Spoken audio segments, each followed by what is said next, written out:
नमस्कार, प्रिंसिपल महाराज डोगरा जन हिंदू। इस समय हम JKDCF के विक्रांत डोगरा जी के साथ मौजूद है। अभी थोड़ी देर पहले यहाँ पे scheme India holding private limited द्वारा और JKDCF द्वारा एक MOU साइन किया गया है।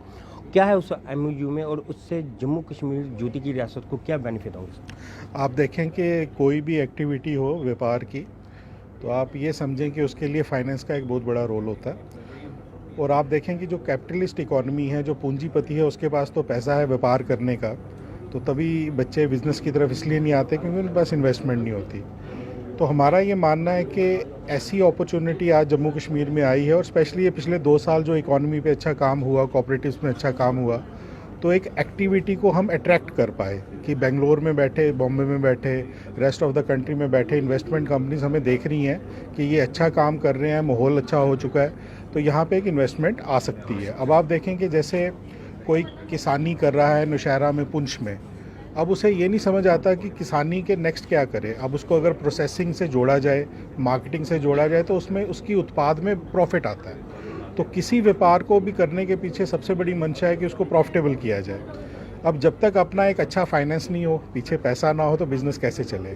तो ये एक इन्वेस्टमेंट अपॉर्चुनिटी ऐसी है कि जहाँ पे आप समझें कि बैंकिंग स्कीम, गवर्नमेंट स्कीम्स भी अवेलेबल हैं, लेकिन जहाँ पे एक अपनी पूंजी की बात आएगी तो वहाँ पे इनका रोल काफ़ी हो जाएगा।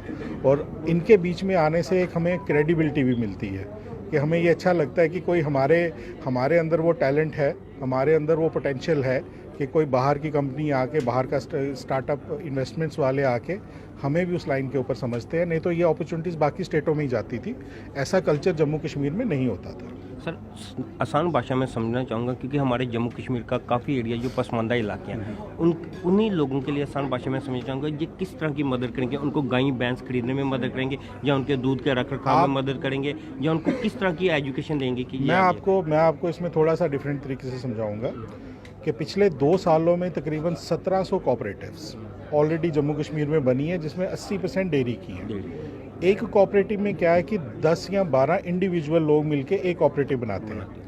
अब वो 10 या 11 लोग मिलके अपनी उत्पाद को एक जगह इकट्ठा करते हैं, ठीक है जी। अब रामलाल शामलाल उस बिज़नेस का मालिक नहीं, वो कोऑपरेटिव मालिक होगी, ठीक है जी। अब हमारा ये मानना है कि वो जो जितने भी छोटी इकाई के फार्मर्स हैं, 10 हो, 20 हो, 100 हो, उनको एक यूनिट में पहले मैनेजमेंट में ऑर्गेनाइज किया जाए, और जो भी उन कोऑपरेटिव का FPO का नाम होता है XYZ विलेज के नाम पे, हम अब वो एक बिजनेस एंटिटी है।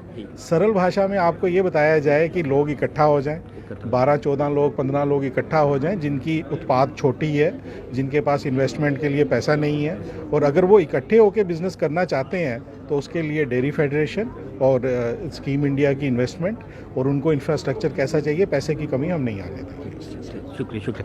ये थे हमारे साथ विक्रांत जी, जिन्होंने बताया कि इस तरह के MOU साइन करने का क्या बेनिफिट होगा जम्मू कश्मीर ज्योति के फार्मर्स को। अब आप लोगों की सब पे क्या राय, अपनी राय कमेंट बॉक्स में जरूर दीजिएगा। इस तरह के और अपडेट के लिए यूँ ही देखते रहिए डोगरा जन संगीत। नमस्कार।